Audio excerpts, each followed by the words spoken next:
भरत जी ने आवाज लगाई, हे भैया त्राहिमाम मेरी रक्षा करो, मैं आपकी शरण में आया हूँ। कहते कहते भैया भरत जी गिरे। गोस्वामी जी कहते हैं कैसे गिरे, जैसे एक लाठी को सीधा खड़ा रखिए और छोड़ दीजिए, जिस प्रकार वह दंड गिरता है भैया भरत वैसे ही गिरे द्वार पर। भैया भरत की आवाज को सुन लिया किसने? लखन लाल ने। अब लखन लाल के सामने विवशता क्या है? लखन भैया प्रभु ने प्रश्न पूछा है, उसका उत्तर देना भी जरूरी है। द्वार पर भैया प्रणाम कर रहे हैं, प्रभु को बताना भी जरूरी है। अब लक्ष्मण जी के विषय में यहाँ गोस्वामी जी ने कहा, जैसे किसी ने आकाश में पतंग छोड़ी हो, अचानक वर्षा ऋतु होने लगे और जिस वेग से वो पतंग की डोर खींचता है, लक्ष्मण जी ने उतने वेग से चीजों का उत्तर देना शुरू किया कि कितनी जल्दी मेरी वाणी को विश्राम मिले, मैं बताऊं। भैया प्रणाम कर रहे हैं। एक बात बताइए, लक्ष्मण जी ने आवाज सुन ली कि भैया भरत प्रणाम कर रहे हैं, तो क्या वहीं सामने बैठे राम जी को नहीं सुनाई दी होगी कि मेरा भरत मुझे प्रणाम कर रहा है? अवश्य सुनाई दी होगी, पर राम जी अनसुना कर रहे हैं। कारण जानते हैं? थोड़ी देर पहले लक्ष्मण जी ने धनुष बाण उठाया था। क्यों? मैं आज भरत जी का इस धनुष बाण से संहार करूंगा। आप पर वो आज वार करने के उद्देश्य से आए हैं, उनकी ये मंशा पूरी नहीं होगी। राम जी ने समझाया, आकाशवाणी से संकेत मिला। अब राम जी पुनः क्या चाहते हैं? लक्ष्मण, मेरे इसी भरत को आप थोड़ी देर पहले मारना चाहते थे, क्या सोचकर कि उन्हें राज्य का मोह हो गया है और वो मुझे मारने के उद्देश्य से यहाँ आए हैं। भरत को मैं जानता हूँ लक्ष्मण, किंतु आज अपने भरत को मैं तब तक नहीं उठाऊंगा जब तक आप खुद मुझसे नहीं कहते भैया भैया को उठा लो। मैं आज भरत को नहीं उठाऊंगा। राम जी ने अनसुना कर दिया, लेकिन जैसे ही लखन भैया ने कहा, भैया भरत प्रणाम करत रघुनाथा। प्रभु भैया भरत प्रणाम कर रहे हैं। इतना सुनते ही प्रभु श्री राम जी खड़े हुए। संत कहते हैं भा कहते हुए ही प्रभु खड़े हो गए, रा सुनते ही दौड़ पड़े और जब तक ता पूरा होता जाकर भरत जी को हृदय से लगा लिया। इन तीन शब्दों में इतना वेग था, प्रभु इतनी शीघ्रता से दौड़ करके गए। दौड़ते ही कई सारी चीजें प्रभु के शरीर से अलग हुई। कहूं पट, प्रभु के शरीर पर जो पट वस्त्र था ठाकुर जी की देह से वो एक किनारे गिर गया। कहूं निशंग, धनु, तीरा, निशंग गिरा, धनुष गिरा, बाण गिरा, चार चार वस्तुएं आज ठाकुर जी से अलग होकर जमीन पर गिरी। कारण मानो राघव जी कहते हैं, मेरा भरत भी मेरे लिए चार वस्तुओं का त्याग करके आया है। अर्थ न धर्म न काम रुचि, गति न चाहूं निर्वाण। अर्थ धर्म काम मोक्ष, इन चार चीजों को छोड़कर मेरा भरत मेरे पास आया है, तो इन्हीं चार चीजों का परित्याग करके मैं भी अपने भरत के पास जाऊंगा। राघव जी दौड़े। दूसरा कारण क्या आया? अस्त्र शस्त्र गिरे और कहते हैं क्षत्रियों का हथियार डाल देना ये तो बहुत बड़ी बात मान ली जाती है। किसी ने राघव जी से कहा, प्रभु आपने भरत जी के आगे हथियार डाल दिया, आपके आगे तो संसार अपना हथियार डाल देता है और आपने भरत जी के लिए हथियार डाल दिया। राघव जी ने कहा, जब एक भाई दूसरे भाई से मिले तो हाथ में हथियार नहीं होना चाहिए, हृदय में प्यार होना चाहिए। जाकर के जब भरत जी के पास पहुंचे ना राघव जी, उठाना चाह रहे हैं, भरत जी उठते नहीं हैं। जब बरबस उठाया, हृदय से लगाया, आज इस स्थिति को देखकर पहचानना मुश्किल हो गया है कि दोनों में से राम जी कौन है और भरत जी कौन है। कहते हैं 4 से 5 वहां पर सभा बैठी है चित्रकूट में। प्रथम सभा जब लगी, व्यवहारिक चर्चा हुई है, प्रभु के वास्तविक स्वरूप की चर्चा हुई है और राम जी को यहाँ सूचना मिली है कि पिताजी का देह अब नहीं रहा। प्रथम दिवस की सभा में जब राघव जी ने सुना, मरण हेतु निज नेह विचारी, भे अति विकल धीर धुर धारी, राघव जी अत्यंत व्याकुल हुए। दोबारा जब सभा लगी है, पुनः यही चर्चा होती है हर सभा में कि निर्णय क्या निकले। वशिष्ठ जी कहते हैं राम आप निर्णय लो, राम जी कहते हैं मेरा भरत जो कह दे मैं वही करूंगा। भरत जी महाराज पुनः राघव जी पर डालते हैं, कोई निष्कर्ष नहीं निकलता है। ये सभा पुनः स्थगित हुई। अगली सभा जब लगी, सूचना मिली कि जनक जी पधारे हुए हैं। जनक जी का आगमन हुआ। रात्रि के समय में कौशल्या मैया ने सुनैना जी को बुलाया। सुनैना जी से कहा, हे सुनैना जी, प्रकाश के कितने साधन होते हैं? सुनैना जी ने कहा, एक सूर्य नारायण, एक मणि या फिर दीपक, ये 3 साधन हैं प्रकाश के। कौशल्या मैया ने कहा, हे सुनैना जी, सूर्य वंश का सूर्य तो समय से पहले अस्त हो गया है। मेरे जो रघुकुल की मणि थी, मेरा राम, वो जंगल को आ गया है, ले दे के अब हम अयोध्या वासियों के पास एक दीपक रह गया है, हमारा भरत। सुनैना जी ने कहा, आपको कैसे पता कि भरत जी दीपक हैं सूर्यवंश के? मैया कौशल्या कहती है, महाराज ने मुझे बताया था। जानेओ भरत सदा कुल दीपा, बार बार मुहि कहेऊ महीपा। महाराज ने मुझे एक बार नहीं कई बार कहा था, कौशल्या ये भरत रघुवंश का कुल दीपक है। देवी, मणि साथ में नहीं है, सूर्य अस्त हो चुका है, अब ये दीपक भी बुझने की कगार पे है। मैं हाथ जोड़कर प्रार्थना करती हूँ, जनक जी से कहिएगा मेरे इस दीपक को शांत होने से रोक लें। सुनैना जी ने कहा, वो कैसे होगा? कौशल्या मैया ने कहा, जनक जी से कहिएगा कुछ ऐसा निर्णय लें कि चाहे जो हो जाए, राम भरत को या तो अपने साथ रख ले या तो सारा प्रण छोड़कर अयोध्या आ जाए। इन 2 ही परिस्थितियों में मेरे भरत के प्राण बचेंगे, अन्यथा भरत मेरा जीवित नहीं रहेगा। मैं मणि के बिना रह ले गई, मैं सूर्य के बिना भी जी ले गई, पर अगर इस कुल के दीपक को कोई क्षति हुई देवी तो मैं अपने प्राण न रख सकूंगी। भरत जी के विषय में यह चर्चा हुई। अब जनक जी महाराज प्रारंभ में एक चर्चा करते हैं। मैंने जिस शब्द से आज की कथा प्रारंभ की थी, प्रेम, जनक जी महाराज ने यहाँ पर यही संकेत किया, आप दोनों भाई एक दूसरे से प्रेम करते हैं, बहुत अधिक स्नेह है। अब बस यही है कि एक प्रेमी को अपने दूसरे प्रेमी के लिए अपने वचन का त्याग करना पड़ेगा। अब वो या तो भरत जी होंगे या राम जी होंगे, आप दोनों में से ये तय करना है। और साथ ही साथ प्रेम की एक शर्त ये भी है कि प्रेम में कोई शर्त नहीं होनी चाहिए।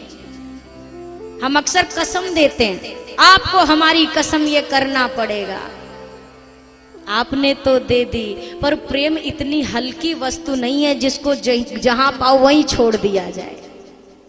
मैं प्रेम की एक परिभाषा बताऊं, प्रेमी कैसा होता है। एक प्रेमी था, उसकी जो प्रेमिका थी जिससे उसका विवाह होने वाला था, वो दूर एक गांव में रहती थी।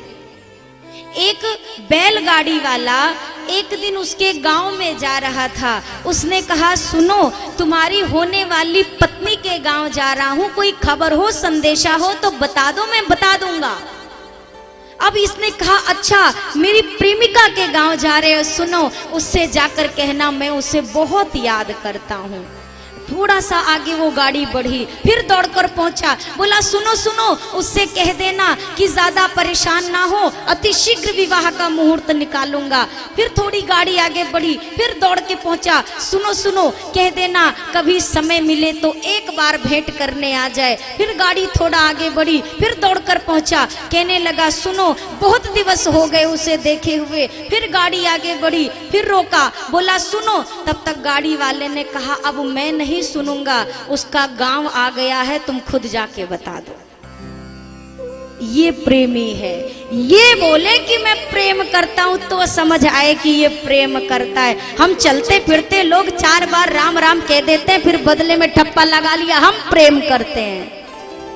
कौन प्रेमी बोल पाया? क्या मीरा जी बोल पाई?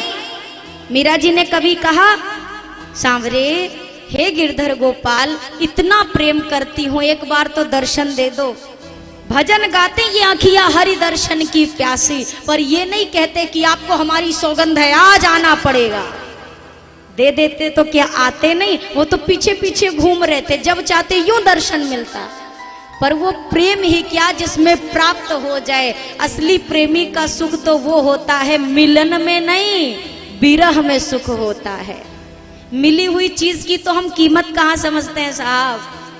मिली हुई चीज की कोई वैल्यू नहीं रखते हैं। जो नहीं मिली होती है वो हमारे लिए बड़ी कीमती होती है। मीरा मैया हो गई। श्याम मोहे दर्श दिखा दे, अरे मीरा तो रोवे तेरे द्वार। ये प्रार्थना होती रहती है, पर ये नहीं कि आना पड़ेगा।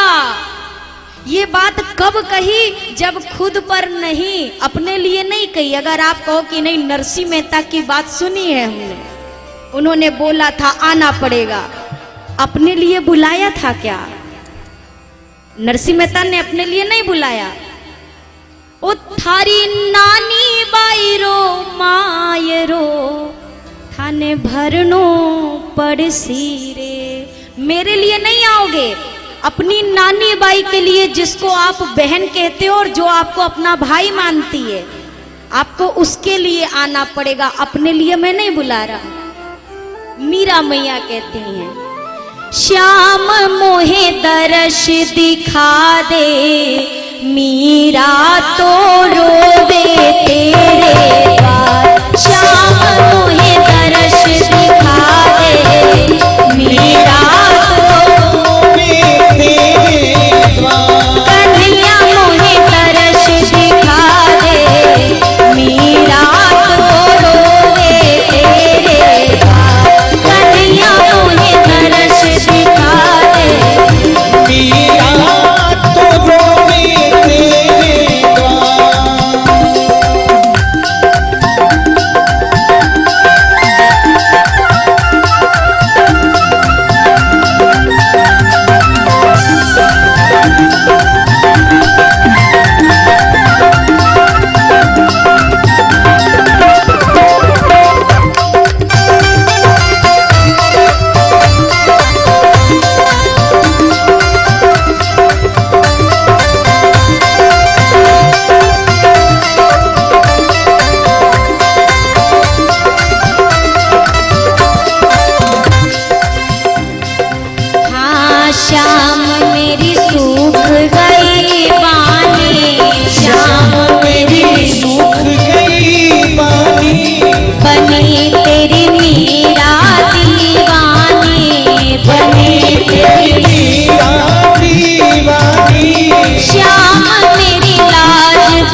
तोहे भोग लगाऊं मैं, श्याम तोहे भोग लगाऊं मैं, श्याम तोहे भोग लगाऊं मैं, पालने तुझे झुलाऊं मैं, पालने तुझे झुलाऊं मैं, पालने तुझे झुलाऊं मैं, पालने तुझे झुलाऊं मैं। श्याम मेरा मान बढ़ा दे, मीरा तो रोवे तेरे द्वार। श्याम मेरा मान बढ़ा दे, मीरा तो रोवे तेरे द्वार। कन्हैया मुझे तरस दिखा दे, मीरा तो रोवे तेरे द्वार। मोहे दर्श दिखा दे, मीरा तो रोवे तेरे द्वार।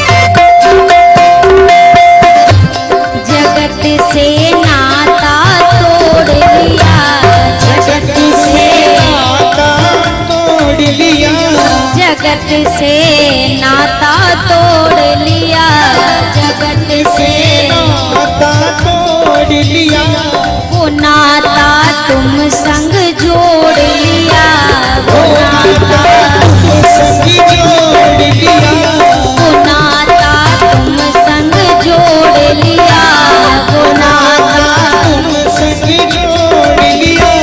श्याम मोहे गले लगा ले, मीरा तो रोवे तेरे द्वार। श्याम मोहे गले लगा ले, मीरा तो रोवे तेरे द्वार। श्याम मोहे गले लगा ले, मीरा तो रोवे तेरे द्वार। मोहे गले लगा ले, मीरा तो रोवे तेरे द्वार।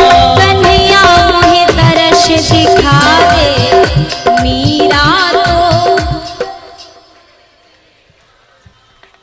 आप 7 दिन में मोए ना समझे, मैं तो 2 ही दिन में आपको समझ गई। आप अभी तक मुझे नहीं समझे।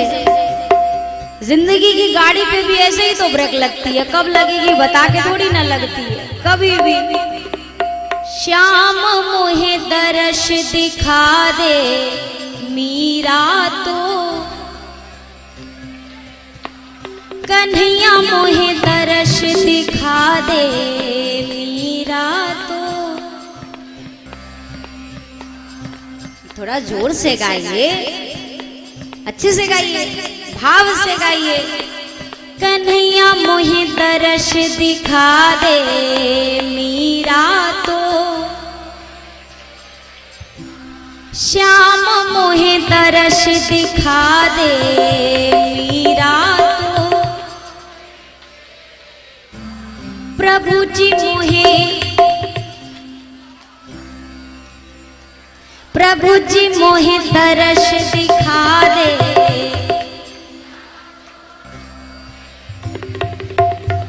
नाथ मोहे दर्श दिखा दे। जरा दोनों हाथों को ऊपर करिए, भाव से और प्यार से कहिए, बोल सांवरिया सेठ की।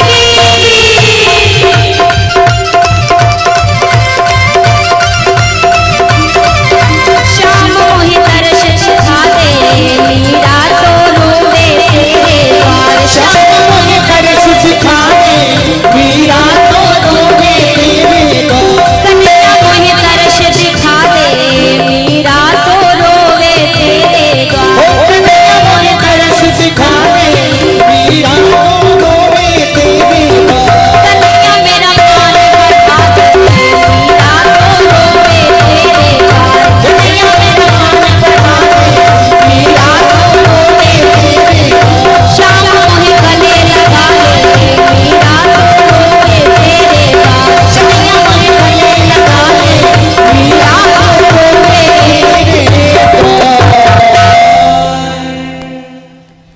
जगत से नाता तोड़ लिया, वो नाता तुम संग श्याम मोहे गले लगा ले, मीरा तो रोवे तेरे द्वार। कहते हैं मीरा मैया ऐसी भक्त जो सशरीर ठाकुर जी के श्री विग्रह में समाई थी, उनका शरीर नहीं मिला था कभी किसी से। वो तो ठाकुर जी ने सोचा दुनिया वाले ये ना कहे मीरा कहाँ चली गई, मेरे भक्त को कोई अपयश ना लगे। मीरा मैया के आंचल का छोर जब ठाकुर जी के विग्रह से निकला हुआ देखा तो दुनिया समझ पाई कि मीरा मैया गई कहाँ है। सशरीर ठाकुर जी ने जिसको हृदय से लगाया, ये वो मीरा मैया है। केवल एक चीज कही थी माँ ने, क्या? जब किसी की बारात जाते देखी मीरा मैया ने अपनी माँ से कहा, माँ ये पीछे बाजे गाजे क्यों बज रहे, वो एक घोड़ी पे बैठा क्यों जा रहा है? मीरा मैया ने कहा वो दूल्हा है, सारे पीछे बाराती हैं। मीरा मैया ने बचपने में अपनी माँ से कहा, माँ मेरा दूल्हा कहाँ है, मेरी बारात कब आएगी? जिद ठान के बेटी मेरा दूल्हा लाओ, मेरा दूल्हा लाओ। कन्हैया के विग्रह को दिखा दिया और कहा ये ले तेरा।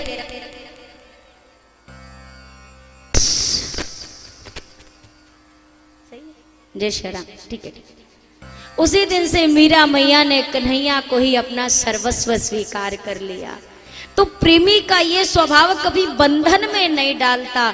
भरत जी ने भी कहा, प्रभु भैया मैंने पहले जो कहा हो वो भूल जाइए, अब तो हे नाथ जहां ले चलोगे वहीं मैं चलूंगा। आप आदेश करो, आप जो चाहेंगे भैया वो होगा। राघव जी ने कहा, भरत अगर ये बात है भैया तो अब हम वो न्यायपूर्ण का कार्य करेंगे, नीतिपूर्ण कार्य करेंगे जिससे अयोध्या का गौरव बचे। क्या करेंगे भैया? चलो भरत हम बंटवारा कर लेते हैं। सुनते ही भरत भैया कांप उठे, नाथ आप मुझसे बंटवारा करेंगे? ऐसा कौन सा अपराध मुझसे हुआ? राम जी ने कहा, ना ना भैया हम दोनों भाई आज धन का नहीं अयोध्या की समस्त विपत्तियों का बंटवारा कर लेते हैं। श्री भरत जी महाराज ने कहा, आदेश करो भैया। राघव जी ने कहा, भरत एक वचन का पालन मैं कर रहा हूँ, जब तक मैं अनुपस्थित हूँ अयोध्या में तब तक आप अयोध्या का कार्यभार संभाल के रखिए। 14 वर्षों उपरांत मैं आऊंगा, सहर्ष उस राज्य को स्वीकार करूंगा। भरत जी ने प्रभु वचनों को शिरोधार्य किया। तदोपरांत विदा लेने से पहले भरत जी महाराज के हृदय में एक ये इच्छा है, कुछ ऐसा एक अवलंब मिल जाए कि मैं अपने 14 वर्ष की अवधि को उसके सहारे बिता सकूं। अब यहाँ पर राघव जी का एक नवीन अवतार हुआ है। ध्यान रखिएगा, राम जी चरण पादुका पहन के नहीं गए हैं वनवास, क्योंकि माँ कैकेयी ने साफ शब्दों में कहा है, तापस वेश विशेष उदासी, विशेष उदासीन व्रत को धारण करके राम जी वनवास में रहेंगे। राम जी ने पादुका अयोध्या से नहीं पहनी है, यहाँ भरत जी के लिए प्रभु का पादुका अवतार हुआ है।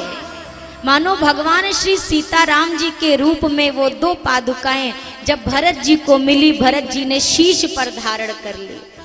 जब आप जूते पहनते हो ना तो जूता आपको संभाल के रखता है, लेकिन जब खड़ाऊ आप पकड़ते हैं पहनते हैं तो खड़ाऊ को आपको संभाल के रखना पड़ता है। भरत जी कहते हैं, नाथ आपका सहारा नहीं छूटेगा। और दूसरी चीज, खड़ाऊ में एक कील होती है और कुछ नहीं होता। भरत जी कहते हैं, प्रभु वो बीच की कील मैं हूँ और किनारे किनारे एक अंगूठा होता है और एक छोटी उंगली होती है। भरत जी कहते हैं, कील के रूप में मैं हूँ, अंगूठे के रूप में आप, और एक उंगली जो है उसके रूप में माँ जानकी, दोनों मुझे मध्य से संभाल के रखना। मैं 14 वर्ष हंसी हंसी गुजार लूंगा, आप मेरा हाथ मत छोड़िएगा। श्री राघवेंद्र सरकार से अवलंब पा करके भरत भैया वहां से प्रस्थान करके अयोध्या आए।